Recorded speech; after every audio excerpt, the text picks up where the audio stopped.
দিনাজপুরের বিরল উপজেলার একমাত্র মডেল সরকারি প্রাথমিক বিদ্যালয়ে লেগেছে ডিজিটাল প্রযুক্তির ছোঁয়া।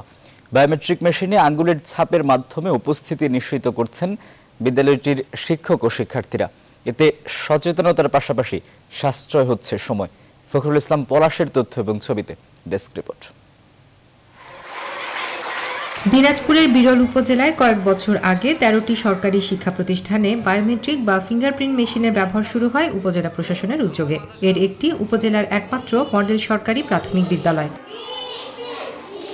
পরীক্ষামূলকভাবে শুরু হলেও ধীরে ধীরে বায়োমেট্রিক পদ্ধতিতে খাপ খাইয়ে নিয়েছে বিদ্যালয়টির ক্ষুদে শিক্ষার্থীরা। আঙ্গুলের ছাপের মাধ্যমে ক্লাসে উপস্থিতি নিশ্চিত করে খুশি তারা।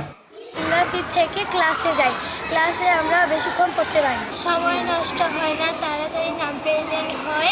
বায়োমেট্রিক পদ্ধতিতে আমরা হাজিরা দেই, কেউ ফাঁকি দিতে পারে না।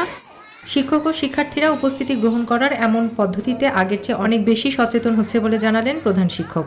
প্রত্যেকটা বাচ্চা 9টার মধ্যে প্রেজেন্ট হয়ে যাচ্ছে, উপস্থিতিটা আমাদের 100% হয়ে গেছে। এটার জন্য বাচ্চারা উৎসাহ বোধ করে। এটা ফিঙ্গারপ্রিন্ট দিলে ওখানে আবার থ্যাংক ইউ বলে, এটা বাচ্চারা খুব মজা পায়। আগে খাতায় নিজেদের উপস্থিতি নাম স্বাক্ষর বা শিক্ষার্থীদের উপস্থিতি দেখতে শিক্ষকদের অনেকটা সময় লাগলেও বায়োমেট্রিক মেশিন ব্যবহারের ফলে এখন সময় সাশ্রয় হচ্ছে।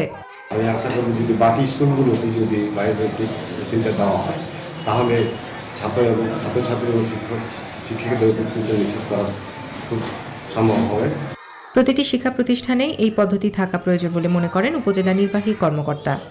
আমি আশা করব যে যদি সরকার যদি এদিকে দৃষ্টি দেয়, প্রত্যেকটা শিক্ষা প্রতিষ্ঠানে দেয়, তাহলে ছাত্রছাত্রীদের অভিভাবকদের যেমন সুবিধা হবে, তেমনি প্রতিষ্ঠান প্রধানদেরও স্কুলে তারা নজরদারি বা তদারকি বৃদ্ধি পাবে। দিনাজপুর জেলায় মোট 1870টি সরকারি প্রাথমিক বিদ্যালয়ের মধ্যে বিরল উপজেলায় রয়েছে 167টি প্রাইমারি স্কুল।